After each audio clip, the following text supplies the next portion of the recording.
हुआ इस धरती पर एक छोटे से उम्र में बालक काल के बीच मुझे याद आता है जिनका जीवन अभी भी कहीं ऊपर है, कहीं बाजार में, जिनका सानिध्य, जिनका सहयोग और जिनका रिश्ता इस परिवार से था। और उसी रिश्ते के तहत हमें बहुत सारे सिंहेश्वर के हर परिवार पर स्नेह मिला। मैं गौरवान्वित महसूस करता हूँ। ये मेरा सौभाग्य है, ये मेरा मतलब मैं इतने कह सकता हूं, यहां आना मेरे लिए मेरे जीवन का सुखद पल है।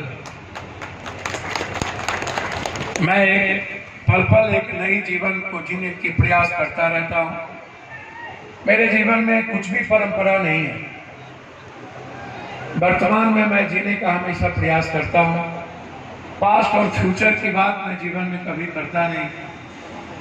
प्रेजेंट में कोशिश करता हूं कि सबको साथ, सबका सहयोग और सबके आशीर्वाद से एक नूतन जीवन, एक नव मानवतावादी सोच और हमेशा टाइम, पर्सन, प्लेस, वे, सब्जेक्ट के मुताबिक कोशिश सीमांचल, मिथिलांचल, बिहार मैं हर व्यक्ति के जीवन में अनंत खुशियों को ढूंढूं, मुस्कुराने का एक पल अवसर मिले। जब कोई सामाजिक न्याय और समाजवाद की परिकल्पना करने लगता है तो मुझे आश्चर्य होता है कि समाजवाद, सामाजिक न्याय की परिकल्पना किसी सियासत और सत्ता के गलियारों से नहीं निकलती है, किसी राजनीति का शेष अवसर नहीं है। समाजवाद जीवन के उस आचरण और उस चरित्र से है जिनके जीवन से इस देश और दुनिया के अनंत की ओर हम किसी की खुशियों को ढूंढते हैं। जब किसी भी व्यक्ति के आचरण और चरित्र और चिंतन से किसी को मुस्कुराने का अवसर मिलता है, जब हम किसी भी व्यक्तित्व के विचारों को खुद के विचार से ऊपर मानते हैं, जब किसी भी समाज, वर्ग, समूह, जाति, धर्म के अधिकार को खुद के अधिकार से हम सर्वश्रेष्ठ मानते हैं, जब हम किसी भी रंग, भाषा, कपड़े, काला का, गोरा, अमीर, गरीब, सबके जीवन में अनंत जो सबसे अंतिम व्यक्ति है, उसके जीवन को यदि हम अनंत की ओर मानते हैं और मनुष्य को यदि हम ईश्वर के तुल्य, जो मेरे लिए यहाँ उपस्थित हैं, भगवान और ईश्वर के तुल्य हैं, आप सबको कभी भी मैंने अपने जीवन के भीतर आपका स्थान, सबको पता है दुनिया में जो सच है यही है। मेरे लिए आप अनुकरणीय भी हैं, मेरे लिए आप ईश्वर के समान भी हैं, मेरे लिए आप मेरे परिवार और मेरे पिता की तरह भी हैं। मेरे लिए आपसे मैं हमेशा सीखता और सहयोग लेता हूँ और हमेशा कोशिश होती है दुनिया में कुछ ना बनूं, कोई मतलब नहीं, लेकिन आपके आशीर्वाद से एक अच्छा इंसान, जो दुनिया को जरूरत है, वो इस युग को जरूरत है। कोई कुछ ना बने लेकिन एक अच्छा इंसान तो हो जो दुनिया के लिए जी पाए। इसीलिए समाजवाद की परिकल्पना उनके जीवन से होगा जो कभी भेष, भाषा, भूषा, लोहिया। समाजवाद की कल्पना बुद्ध से हो सकती है, गुरु नानक से हो सकती है, गुरु गोविंद से हो सकती है।